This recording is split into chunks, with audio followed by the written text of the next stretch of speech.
Hola. Has de disculpar si se me pasa algo o si sientes que voy por las nubes. Este es el primer video del canal.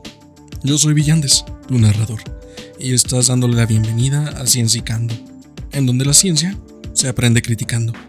Ahora sí, ¿en qué estaba? ¿A qué iba? Ah, sí, demos la bienvenida al Sol.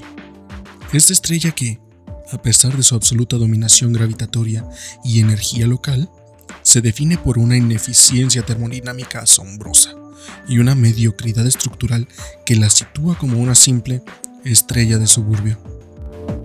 En el vasto esquema de la Vía Láctea, con una edad estimada de 4.6 mil millones de años, esta enana amarilla del tipo espectral G2b ha mantenido una ilusión de estabilidad que oculta un caos magnético perpetuo y una incapacidad crónica para procesar su combustible de manera óptima.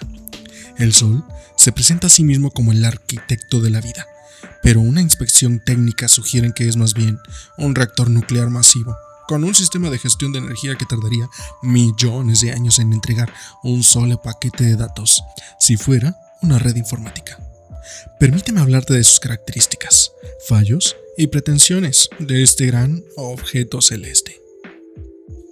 El Sol se jacta de poseer el 99.86% de la masa total del sistema solar, una cifra que utiliza para justificar su tiranía gravitatoria sobre los planetas, asteroides y cometas.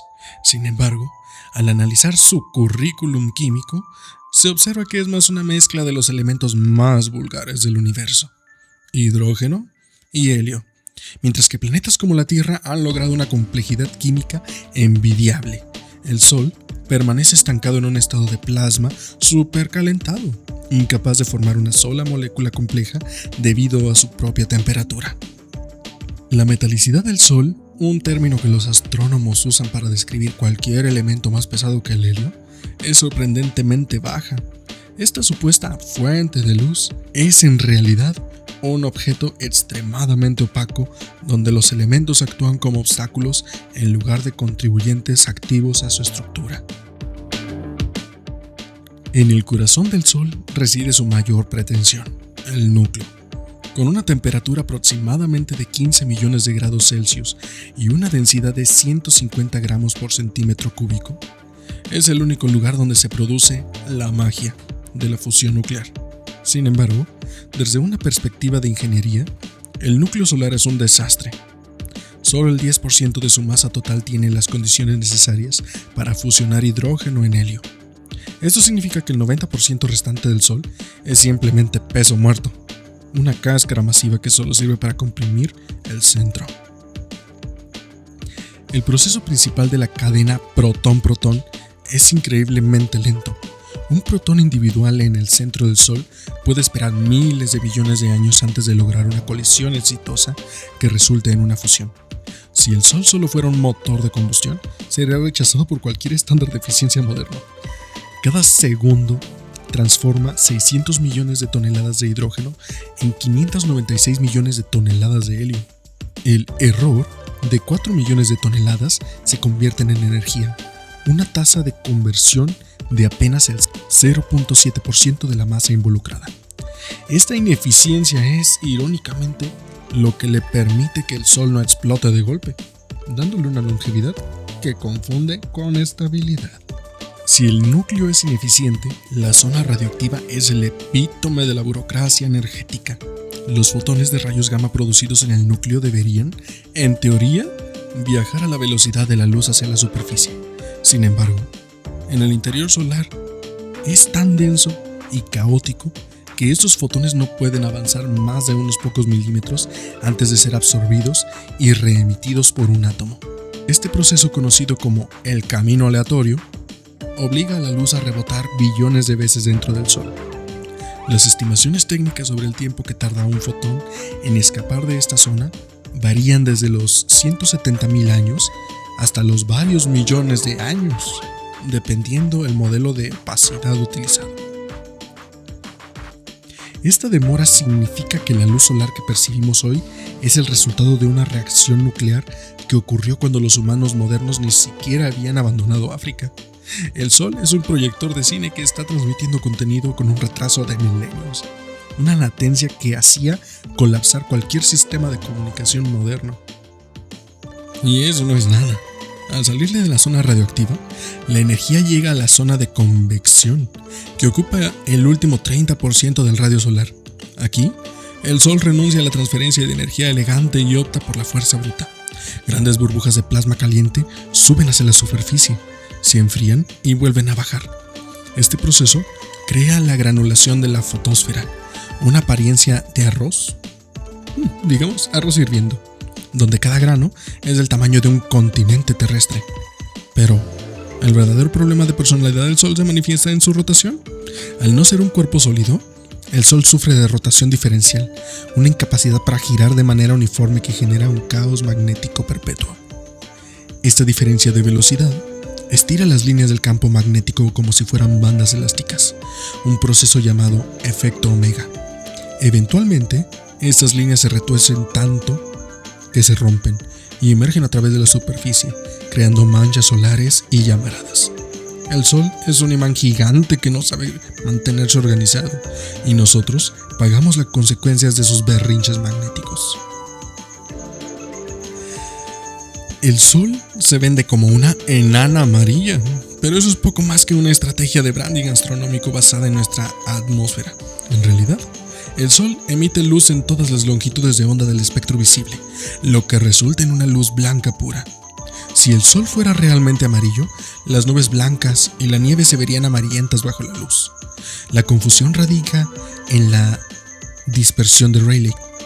Nuestra atmósfera dispersa las longitudes de onda más cortas, o sea, azul y violeta, dejando que el amarillo y el rojo dominen nuestra percepción visual, especialmente durante el amanecer y el atardecer. Astronautas desde el espacio confirman que el Sol es una bola blanca deslumbrante.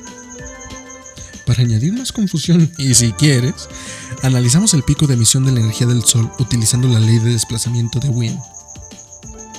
No, ¿y qué te digo? La atmósfera exterior del Sol, o sea, la corona, es el insulto a la lógica física, mientras que la superficie del Sol está a unos humildes 5500 grados, la corona se calienta repentinamente hasta los 2 millones de grados, posiblemente más.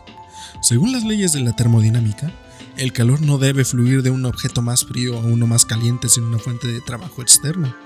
Este problema de calentamiento coronal ha mantenido a los científicos rascándose la cabeza durante décadas. Se especula que las nanoflamaradas o la disipación de ondas de Alfvén transportan energía desde el interior, pero el Sol se guarda el secreto con una arrogancia exasperante. Es como si una fogata estuviera fría al tacto, pero el aire, a 10 metros de distancia, te incendiara instantáneamente.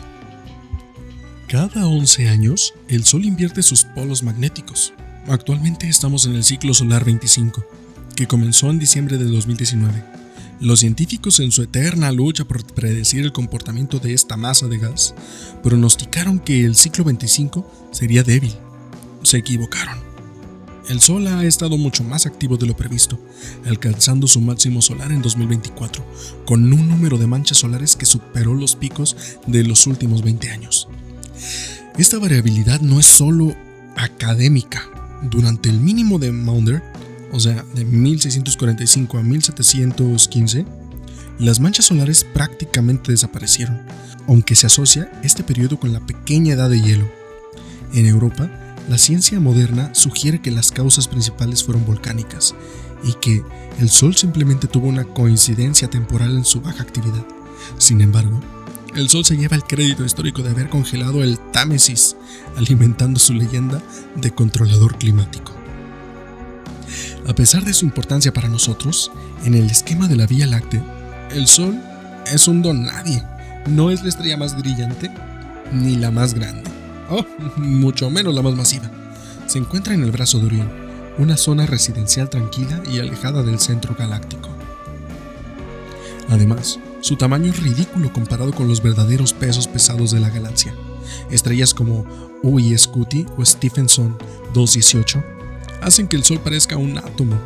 Si el Sol fuera una pelota de tenis, Stephenson 218 sería una esfera de más de 100 metros de altura. El Sol se cree el centro del universo, pero apenas un grano de arena en una playa dominada por gigantes es este. El Sol Emite radiación electromagnética que es vital para la fotosíntesis, pero también es una fuente de radiación ultravioleta dañina que la Tierra debe filtrar constantemente. Tiene rayos UVA. Penetran profundamente en la piel, causan envejecimiento y daños directos al ADN. No es bloqueada por la capa de ozono. Los UVB causan quemaduras solares directas y es el principal responsable del cáncer de piel. La capa de ozono hace lo que puede para filtrarla. Y los UVC sería letal para la vida tal como la conocemos, pero la atmósfera terrestre los bloquea por completo. El Sol básicamente nos está disparando rayos de muerte que nuestro escudo atmosférico desvía. Incluso su luz visible tiene un costo. La exposición prolongada puede causar cataratas y degeneración macular. El Sol es como un amigo que te da un regalo, pero que te cobra intereses abusivos en forma de daño celular.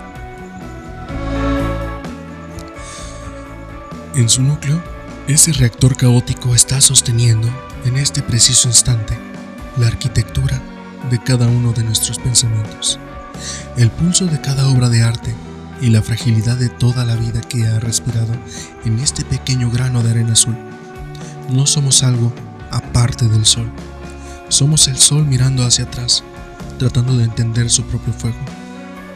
Como te decía, en 5 millones de años, este divo estelar reclamará el espacio que nos prestó. Se expandirá hasta vaporizar nuestra historia, para finalmente colapsar en una enana blanca. Un cadáver denso, frío y silencioso que se enfriará durante millones de años.